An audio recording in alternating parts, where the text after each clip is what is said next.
Welcome back. So in this video, I'm going to be going over my approach to minimum edge thickness problems. And these are problems that if you're studying for the GD&T exam, it's good to nail down.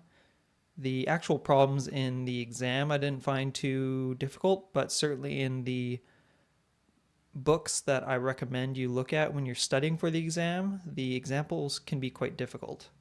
So this is my approach to doing these problems. There's a mathematical approach, but I'm a very visual person, and I find this is the best way for me, and hopefully this will help someone else. So here's the example that I came up with, and this is similar to how you might see the questions in the books or the exam. It will basically, give you a face and say, okay, find the distance between this face and some hole or some sort of feature. When I'm approaching one of these problems, the first thing I'll do is I'll try to imagine how the part would need to move, all the features would need to move relative to one another to achieve the condition that I'm looking for. So if I want the datum feature B and the 10 millimeter hole to move as close to each other as possible, what needs to happen on the part? So first thing I'll look at is the datum feature B. It doesn't have a feature control frame, but it does have this overall dimension. So what you do with this kind of feature is you attribute all of the form error that would be possible to this side of the part. So that's step one in this in the description. I put it in step 3. And then next, I'll look at the 10 millimeter hole and how is it related to the other features. Well, it's related to the bottom face A. Then it's related a distance. The distance is related to this datum feature C, and it's oriented relative to B. So I want this 10 millimeter hole to move as far away in the upwards direction in this picture from the 21 millimeter hole. And then finally, let's look at the 21 millimeter hole and what's it related to. Well, it's related to the bottom face A and then a distance from datum feature B. So I want, in this case, the 21 millimeter hole to move as close as possible to datum feature B. Step 2 for me is to draw an exaggerated version of the part. Step 3 for me is to look at how much form error might exist. And I do this fairly early on because it's an easy step to forget. Looking at the part, we have an overall outside dimension of 90 plus minus 0.5, which for me, this is how I draw my form error.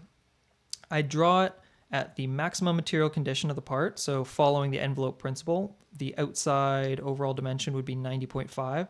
And then I draw a divot in line with the part. But because we've got 90 plus minus 0.5, every local measurement needs to be at least 89.5, it needs to be between 89.5 and 90.5. So to get the most form error, I would have the entire outside part be 90.5 and then a local measurement in line with the part, or in line with the holes, of 89.5, which gives us a form error of 1 millimeter.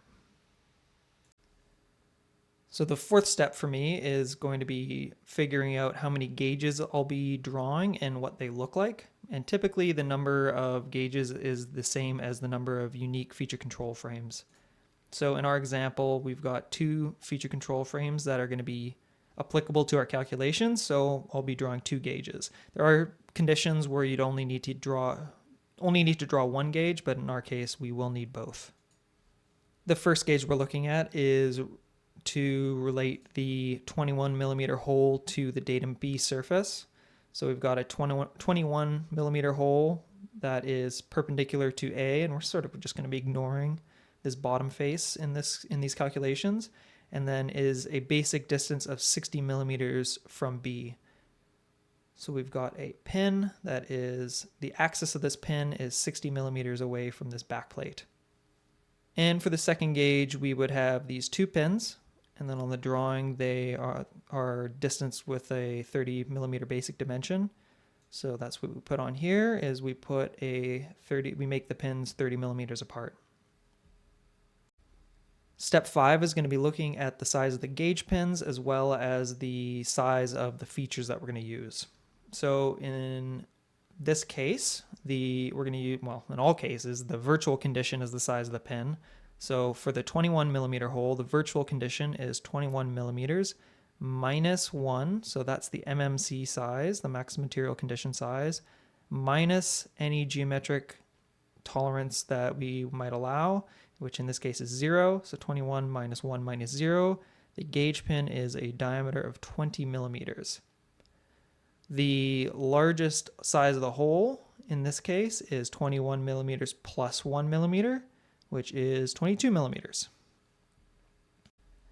And then for the second gauge, we'll do a similar calculation. So let's start with the 10 millimeter hole.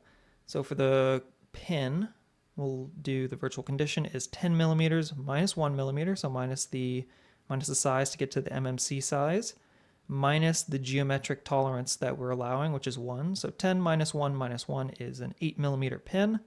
And then the max allowable size, of course, is 10 millimeters plus 1 millimeter is a hole of 11 millimeters. Something to note about this second gauge before I move on is that the gauge pin for the 21 millimeter hole is the same size in both gauges, and this is not always the case. So don't go into doing one of these problems and just blindly assume that the gauge pin for the same hole is always going to be the same size. I'll go over an example where this would not be the case in the future, but for now, just be aware. So finally, step 6 is to go through the actual math, but if this is your first time going through this kind of thing, it might be a little bit complicated, so I'm just going to give you a quick overview of what I'm going to be doing. So again, we want to find the distance from this form error to the edge of this hole. And we've kind of figured out the form error, so we can effectively say we want to find this datum B to the edge of this hole, and then we can add the form error on top. So I'm going to go from here to the center line of the pin, to the edge of the 21 millimeter hole, the bottom edge to the top edge of the 21 millimeter hole. Then we can jump across to the second gauge. So the top edge of the 21 millimeter hole to the center line of the pin, center line of the pin to the center line of the other pin, center line of this pin to the bottom edge of the 10 millimeter hole, and then 10 millimeter hole to the top edge of the 10 millimeter hole. I'm just going to assign the datum B feature as the 0 position, but you could kind of start this however you wanted. If you wanted to start with this, you could pick the edge of the hole as the 0 position. You can kind of do it however you want, but I find it a lot easier to keep everything, all the numbers going in one direction, then you don't have to add negatives into it. Like I said, first thing we're going to do is 0 to the center, or datum B surface to the center of the pin, so 60 millimeters. Then we're going to jump from the center of the pin to the bottom edge of the 21 millimeter hole. And to do that, 60 millimeters plus the diameter of the pin divided by 2, so half the diameter of the pin, is 70 millimeters. From 70 millimeters, we want to jump to the other edge of the hole. 70 millimeters minus the diameter of the hole is 70 minus 22, which is 48. And now we're going to have to add a second gauge into the mix. If you're uncomfortable with having the drawing be this busy, you can do it in 2 separate drawings. That's totally fine. You would just redo this drawing and start with the 48 millimeter dimension. From the edge of the hole, we're going to jump to the center axis of the second gauge pin. So 48 millimeters plus half of the diameter of the pin, which is 20 millimeters. So 48 plus 10 is 58. Then from center axis to center axis, we know is 30 millimeters. So 58 minus 30 is 28.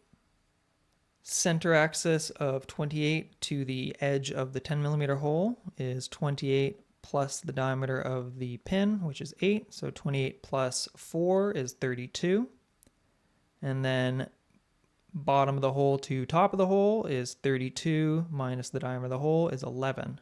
So 32 minus 11 is 21. Don't forget your form error.